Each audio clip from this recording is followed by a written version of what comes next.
Hi, I'm Dana Durnford. Welcome to my site. This is my second video on this subject, and the reason being is, look, I've spent most of my life as a commercial diver. I've spent up to 128 days on the ocean without coming ashore, diving 6 hours a day in both Atlantic and Pacific Ocean. I've ran the biggest operations in Canada for years, commercial. I'm well acquainted with whales, okay? I spent my entire life on the ocean. I grew up in a place that still has no cars. Everything was done by the ocean. I know whales just as well as the next guy. Long story short is the debate right now is going and raging, and I like to steer a few people into the debate this way. A whale travels for thousands of miles a year. It lives in a family-oriented group. A lone whale is considered a rogue whale. The divers will not get in the water. We do not let the divers in the water. I will not get in the water. In fact, one time I went to step off the side of the boat, and we do it, the boat is moving, and I just walk off the boat.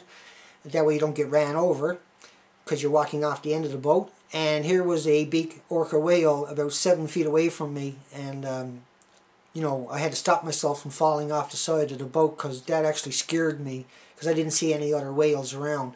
I'm not suggesting or implying that that whale was willing to hurt me, and we've never heard of a whale hurting anybody in Mother Nature.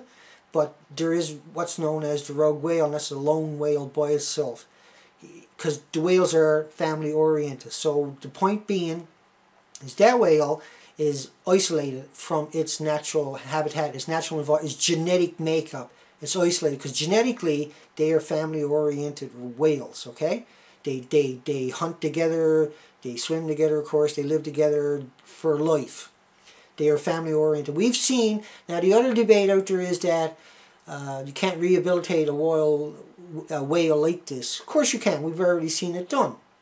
They had a whale, they put it in a bay, they penned off the bay, they let the whale swim around this huge couple of mile bay for, I think it was a few months. Then they started opening the gates and letting the whale venture out, and the whale would always come right back in the gate. But eventually, they started hearing other whales. So I went and investigated, and by and by it made really good friends, and it was adopted by another pod. So you can't use that excuse. You can't use the excuse that it's okay to lock an animal up and not expect it to be stir crazy and lose its mind and be unpredictable. You can't use that debate, see? You can't use that. This is not about the trainer getting killed. This is not about the whale killing the trainer. This is about the debate going on right now, by all accounts, should be about the animal's rights. You know, what have we come to when we think it's okay to have an insane animal for entertainment? Because that animal is by definition insane when it's been taken out of its environment for that long. If you really believe that we should have whales in captivity, then maybe for 2 years and rehabilitate them and let them go again. But you can't keep them for the rest of their life. That's reprehensible, morally wrong, okay? I don't care how many people it employs. It wouldn't employ them if they didn't have that slave labor, okay? We shouldn't agree with the slave labor. It's not acceptable in my lifetime. I'm used to Mother Nature. I understand how it works.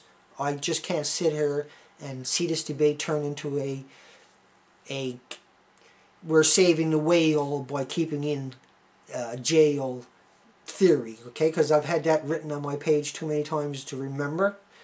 So best wishes to you and your loved ones. I'm sorry I made the second video, but I'm pretty passionate about the marine life. I've spent my entire life in it. Take care, everybody.